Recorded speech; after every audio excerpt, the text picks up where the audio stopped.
Ming here. I've been away working on some important things, and one of them is another novel. I've written about 14 novels. This will be my 15th. I'm about halfway through it. And the image in the background here is actually related to that novel. It's something I created for the readers and myself to help refine some of the visuals and to keep me consistent. In the end, I think the readers will enjoy this and some of the other images that I'm making as a supplement to their imagination while reading it. I actually sculpted this in Blender, then I rendered it in Unreal Engine 5, and then I took it into DaVinci Resolve and color graded it. Part of what I wanted to point out is how things have progressed over time with regard to 3D graphics software from what I started out with and what we have available now, for free I might add. To refresh my memory, I had to dig out my 23-year-old Macintosh PowerBook G3, loaded with 320 megabytes of memory and sporting a 400 MHz PowerPC G3 processor. To my surprise, I still remembered the password. It was top of the line in the late 1990s, $2,400. Soon after that, I got a program called Infini-D. It was a pretty powerful 3D design and rendering tool for that time. It had a fast Phong rendering and even ray tracing. Oh yeah, look at that real-time rendering. Try not to blink or you'll miss it. Well, maybe not. It did have a pretty cool path and lathe cross-section layout that made this kind of modeling easy. There was so much you could do by adjusting Bezier curves and points. It also had network rendering without having to buy extra nodes. The stuff I created with this program actually helped me get my first job in production. I became a digital video special effects designer and producer and helped produce in-house content and commercials for the likes of Verizon and other large companies.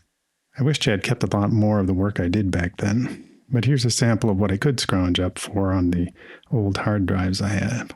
While in production, I was also in charge of 2 new software editions, Maya 3D and EIAS, or Electric Image Animation System. EIAS was the cat's meow in rendering speed.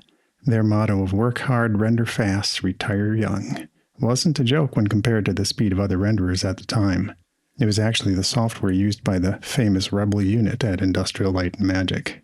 I tried getting it to work again on my laptop only to remember that I had pulled out some of the memory to put in another Mac and forgot that EIAS needed a bit more. I was able to get the EIAS modeler to run for a time. That was a sweet program that could handle NURBs, booleans, you name it. The only other problem it had was that it crashed somewhat frequently, which it did on me, so I couldn't really produce anything for you.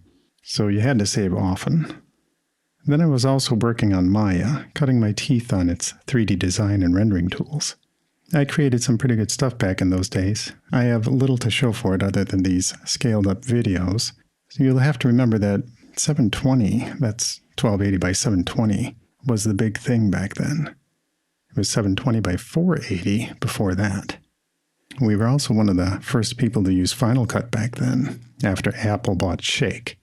Shake was a fantastic compositing and effects tool, and I was sad to see its node-based functioning was lost in the transition to Final Cut. Well, that's the sacrifice you make when trying to give a simplicity to the masses. That brings me to today. I don't use Maya as much as Cinema 4D. Here I am sculpting a 3D model of one of my friends in C4D. But over the last several months, Cinema 4D is slowly being replaced by a free program called Blender. There is another offshoot called B for Artists. Seriously, they need a name change, or people just won't know that it's Blender with some changes for artists who might find it easier to transition from some of the industry standards like Maya. Links for both B for Artist and Blender will be in the description below. I can't tell you how pleased I am at discovering all the power Blender has. On top of that, there's such a positive community of Blender users out there who support each other eagerly. And the talent is incredible.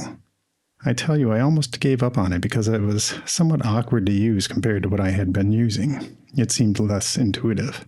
But certain add-ons like Fluent, HardOps, and Box Cutter are making it a lot easier to use. I just thought I'd let you know where I am. Working on the novel and learning the ins and outs of Blender have been keeping me busy. But at least I'll have some stuff to show you as soon as I am a little more confident with it.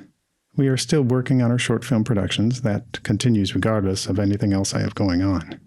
I hope this look into my past was interesting for you. I'll be back with some more tutorials soon. Please thumbs up if you enjoyed this. Thank you.